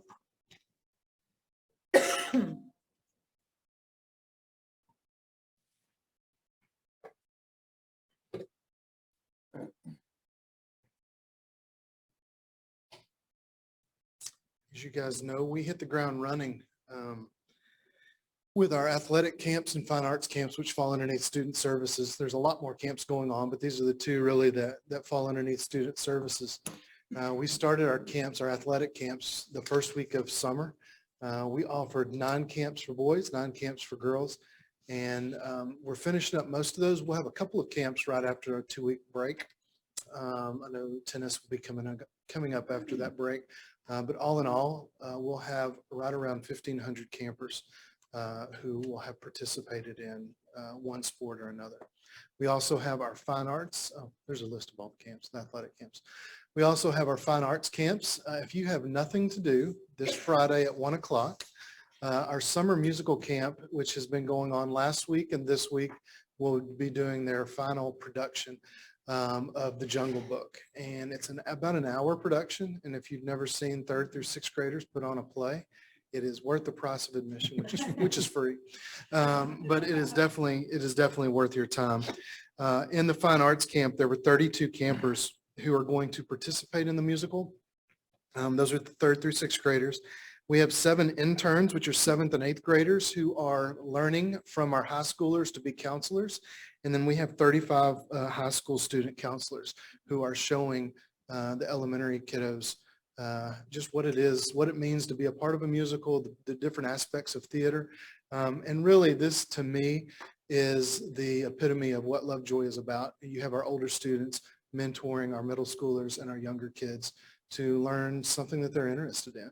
I know some of those 3rd through 6th graders, this is the first time they've ever been a part of this. So they're just wetting their palate, and it's something that gets them excited and interested and connected to going into their middle school years.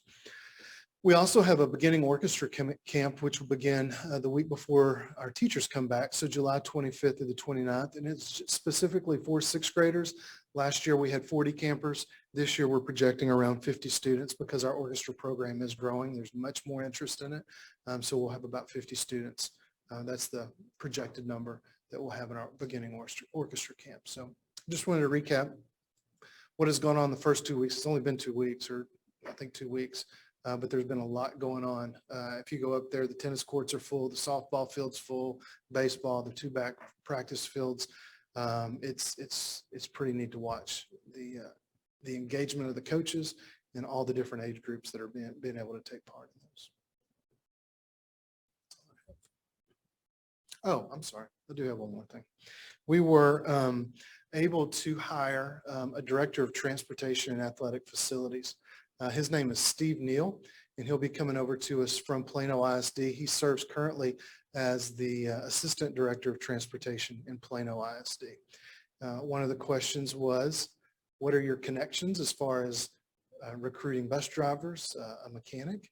And I'll just say that those connections have paid off so far. So we're really looking forward to Steve joining us, just having somebody who's very well grounded, versed in running a transportation department, as well as his organizational skills to help on the facility side of it too. This is a budget neutral position, so we've combined a couple of open positions to create this position. So Mr. Neal is one of the things that he mentioned too is he sees some opportunities for us to be more fiscally responsible and creative with our finances, to acquire new buses, to update new buses. One of the things now is going green with your buses and having electric buses, which obviously would decrease the amount of fuel that you needed. And he's very well versed in how potentially transitioning into that area, that space. So, yes, ma'am. Who oversees all of the events when their facilities are being rented out this summer? Like, for example, there are baseball tournaments galore happening with 5 Tool and other organizations, which is fabulous. Mhm. Does that fall on someone like Steve, or does that fall on our coach? It will. I know he's coming. So for the high school facilities. Coach Ross has really reorganized that to whatever facility they're using, the head coach oversees that too. Coach Lewis, Sean Lewis, is kind of overseeing the whole thing, but it specifically falls on that particular head coach.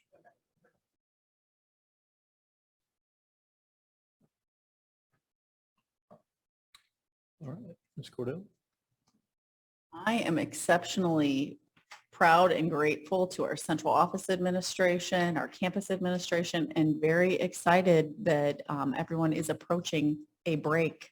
And so, oh, we missed one. Oh, did we? We did. My apologies. I'm thankful it's not almost midnight. I think last time I said I came up, I'm like, my brain and mouth was not working together. Wanted just to circle back around. In March, we had staff members on the general education side of the house and special education side of the house that were part of our action team. And so we talked about at that time some goals that were set through the work. It started just backing up a little bit, a needs assessment for students who receive services through special education, really getting input from staff, from teachers, both general education and special education, doing observation on campuses, bringing key stakeholders from the campuses back around the table. And then we came up with some goals, and really it was around student achievement. So really addressing reading. We know that's the pathway for success for student reading proficiency. To continue to make sure that we keep and retain our staff, and that's important. You've heard that just through all our areas tonight, and then continue with staff development. And so wanted to share just a little bit of how some of these are connected already, just some action pieces through the work that we're doing at Learning in Lovejoy. And what that means, if you're not familiar with it, staff come. This year it's going to be August 2nd through the 5th. And so the curriculum department, along with the principals, fine arts, athletics, really all got together and started looking what are needs in all of the areas. And then we started just refining down from there to make sure, regardless of what your role is, we even have opportunities for our front office staff on campuses to continue to build their skills. And so tying it back to here, we definitely have sessions that will help support all three of the areas that the action team put in place. As a reminder, this is the goal, you guys. This has not changed when it was reported out in March, of just increasing reading proficiency. So what we'll be doing is looking at our end of the year data for 2022 and look at comparison, because we are looking for a percentage in growth. Actually, our STAR scores and all of that data are just now coming in, so we'll have some time to be able to look at that before school starts. Some sessions, as you can see on here, we have focus sessions, and really those are more priority. Some of that will be campus administrators will be tapping into staff if that's an area that they're still needing to grow in, and we have supporting sessions here. So you can see definitely when we look at embedding reading strategies across content areas, creating classroom environments to support phonics instruction, and creating a student-centered classroom through instructional strategies are all key things that will support in the area of reading. But you can see there's many down below, and really it's pre-K through 12 options as well. So it was really important that we looked at making sure that we have sessions that will appeal to all staff regardless of what grade level that they're supporting. Staff retention, even though the goal is set to look at 2026, and a lot of that had to do is as we were looking at efficiencies and some restructuring, we wanted to make sure that we were able to start in a somewhat normal year. I'm not sure if that's even a word anymore, but that doesn't mean that we stop there. And so we always, again, the intent to keep our staff and support the growth in them. Here's some sessions at Learning in Lovejoy. Now, outside of investing in staff and professional development, and that's generally a question I would say in interviews we get a lot from staff of really what professional development opportunities do I have? And so we do get the opportunity to share that the district does invest time and energy and money in supporting staff. But even narrowing it down more to looking at focus sessions, leading change when change is hard. And, you know, the information's out there, not just around education. A lot of professions are really struggling with keeping staff, but education has been hit pretty hard. And so we want to continue to help build our educators and keep them here and continue to fill their buckets. There's going to be campus breakout sessions, and that's really allows our principals to really take a lot of the key strands through Learning in Lovejoy. So our professional learning community work, especially, a thread will be pulled through. So they really get that face time during the last day of learning in the second and last day of Learning in Lovejoy to do that work with their campus and principals. And that allows them to be able to see where's the strength, especially if they're new staff. It allows us to get to know them and how do we support. The curriculum instruction staff will be there as well supporting, and that also allows us to have FaceTime and see how we can best support and develop as the year goes on, because every campus kind of has their unique areas that they're going to want to focus on, and we want to be a support for them. Again, we also have supporting sessions here, so continue to make sure that we're communicating with students as well as parents of what's going on campuses, and so giving our teachers some tools. If that's not their strength, we want to help beef that up for them. And then building a solid foundation for PLCs, and that's the professional learning communities. You've heard us talk about this. Dr. Tinsley has shared that in some of her presentations, but it's really around collective ownership of students and all students. And so we've started some work in the spring, and definitely will continue to pull that thread through. There's actually mandatory sessions for PLCs for all staff that will go through during Learning in Lovejoy, and then they will have some optional sessions that they can pick that's in their particular either content or field that they're hired for.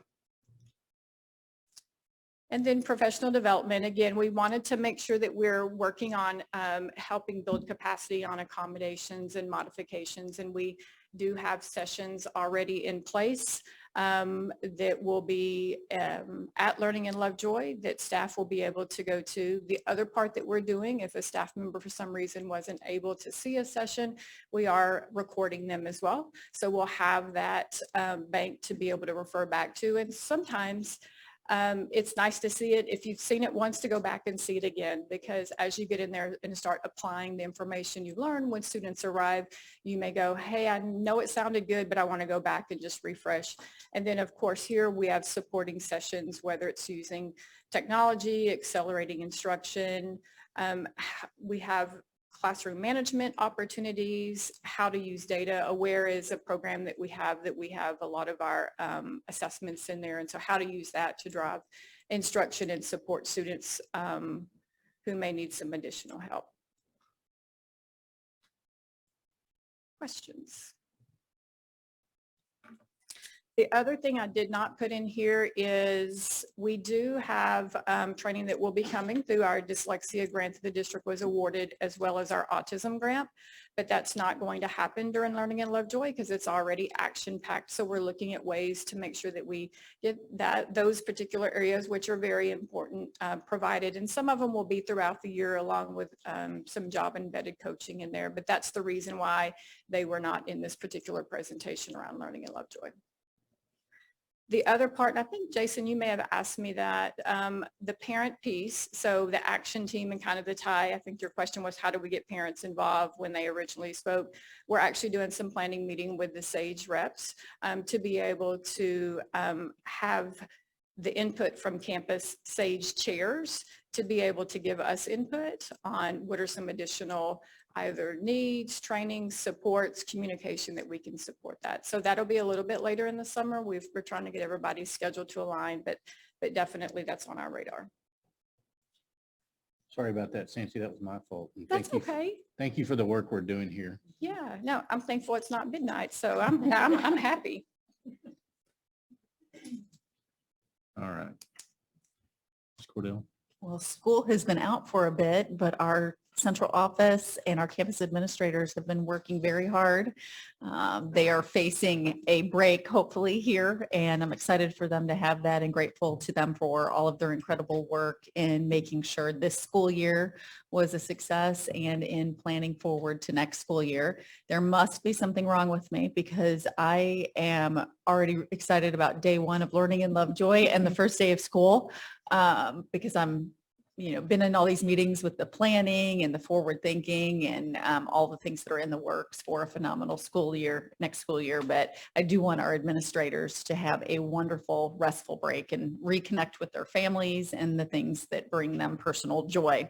I would also like to formally welcome Rodrika Taylor to the board setting and to cabinet. She is our new coordinator for the superintendent and board services, and she has already been a remarkable addition to our team. So welcome, Rodrika.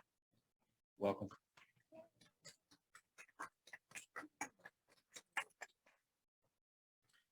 All right, public comments related to non-agenda items. Mr. President Owens, at this time, we have 2 public comments related to non-agenda items. I kindly present Carla Gant to the mic as your first presenter.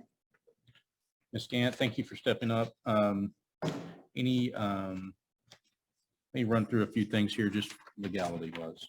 Any individuals seeking to speak public comments session of a regular board meeting must complete and submit a public comment card by no later than 15 minutes prior to the designated start time of the meeting notice. Public comment cards must be completed in their entirety with accurate and truthful information and must designate whether the speaker is speaking on a specific agenda item.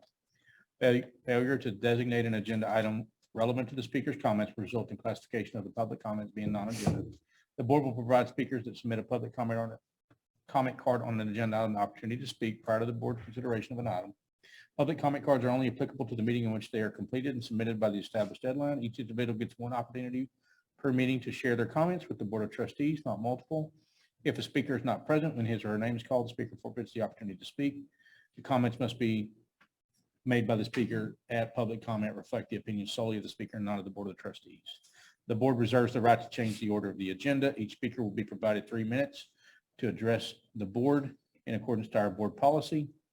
If at any time in the opinion of the presiding officer, the individual is attempting to address a non-agenda item in the agenda, a non-agenda item, I can move it to the non-agenda section. The presiding officer designee may stop the speaker and defer the speaker's comments to the appropriate portion of the meeting.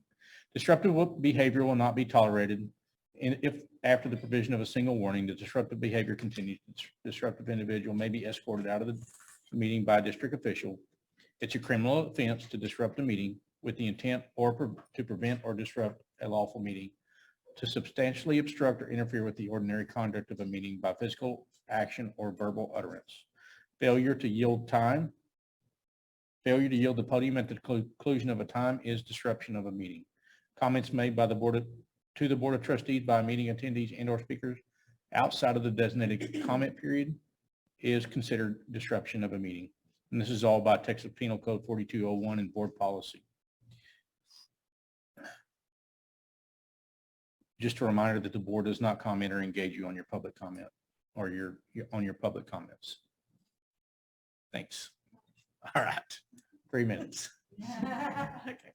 Can you hear me? Yes, ma'am. First of all, thanks for taking my comment. And I wanted to voice my concerns regarding the health curriculum that's currently under review. I've reviewed a lot of this curriculum recently and this past fall because I went to Austin with a group of moms and spoke to our State Board of Educators on behalf of parents who had concerns about this proposed curriculum. Our own Representative Pam Little voted no on all the curriculum proposed in the fall, including Goodhart-Willcox and Quaver-Ed, which are both on the list that's suggested for Lovejoy. These publishers infringe on parental authority and rights by encouraging our children to make decisions independent of parental guidance. This contradicts Texas Education Code 26.001, which states that parents are partners with educators. There are multiple areas in these texts that refer our children to, quote, trusted adults, counselors, healthcare workers, hotlines, and even websites with chat rooms with no mention of parents at all. Page 223 of Goodhart-Willcox teaches our teens that, quote, there are many ways teens can get help for mental health conditions and illnesses. Talk to your school counselor, school nurse, or doctor to find a therapist that can help you. No parents. On the same page, it teaches that information they share about their mental health cannot be shared with anyone else, including, quote, their family members. It goes on to say when seeking help, they should talk to, quote, an adult you trust, such as a teacher, nurse, or other relative, with no mention of parents. But these are 2 examples of many instances in the text where the role of parents are omitted. Section B of TEC 28.004 states a school district must consider the recommendation of the local health advisory council before changing the district's health education curriculum or instruction. TEC 28.004 states that the SHAC duties include in Section 2, recommending policies, procedures, strategies, and curriculum appropriate for specific grade levels designed to prevent physical health concerns, including obesity, cardiovascular disease, type 2 diabetes, and mental health concerns through coordination of D, parental involvement. Section 6 states the SHAC is to recommend strategies to increase parental awareness regarding issues including mental health and other issues listed in there. The recent incident of inappropriate text messages sent by a much-loved LHS teacher shows the inherent danger when parents. Unfortunately, Ms. Gant, that's the end of your time. President Owens, any comments? Thank you. Thank you.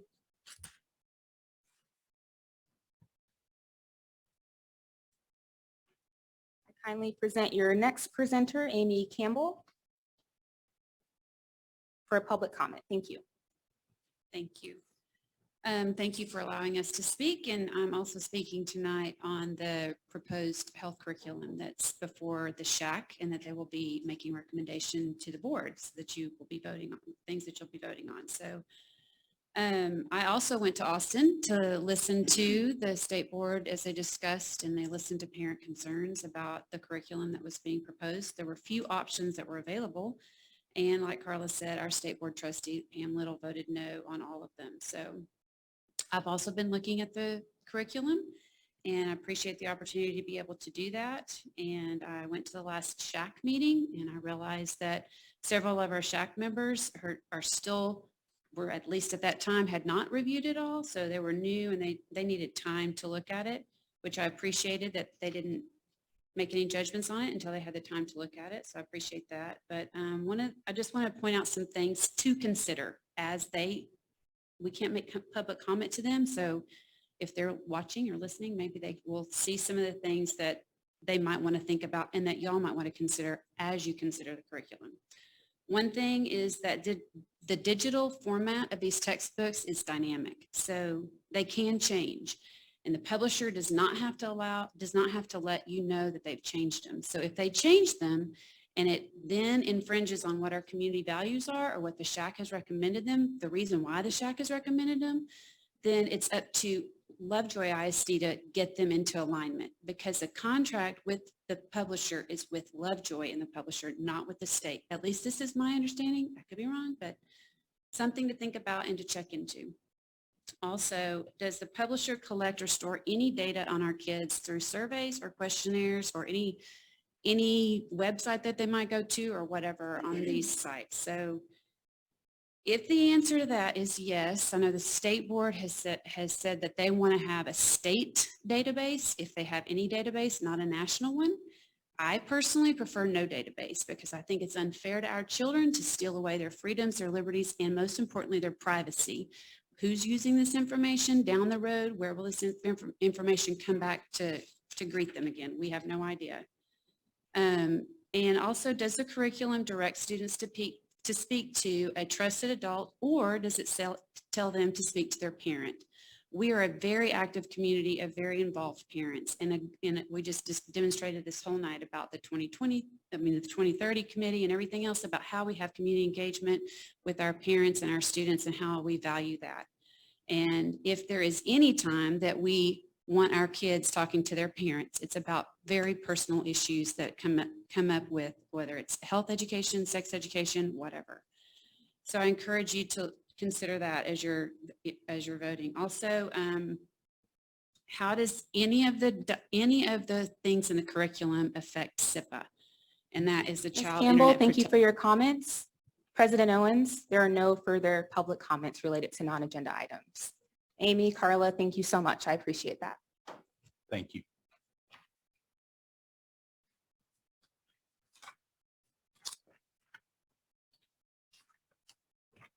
I wanted to just take a minute and say thank you to our staff, our administration, to Ms. Cordell, to our teachers, to everyone involved here as we wrap up and go on summer break. The work that's been done this last year is remarkable, and we've certainly faced challenges that we knew about and some that we didn't. And we've done it, you all have done it in a way that gives me great confidence about the challenges we're going to have ahead of us that we don't know about right now. So I just want to applaud you all on that work and the way you've gone about doing it. And just wish you all a wonderful summer. On behalf of the board, I just want to say thank you and wish you well this summer. So look forward to seeing you back. And with that, we would be adjourned.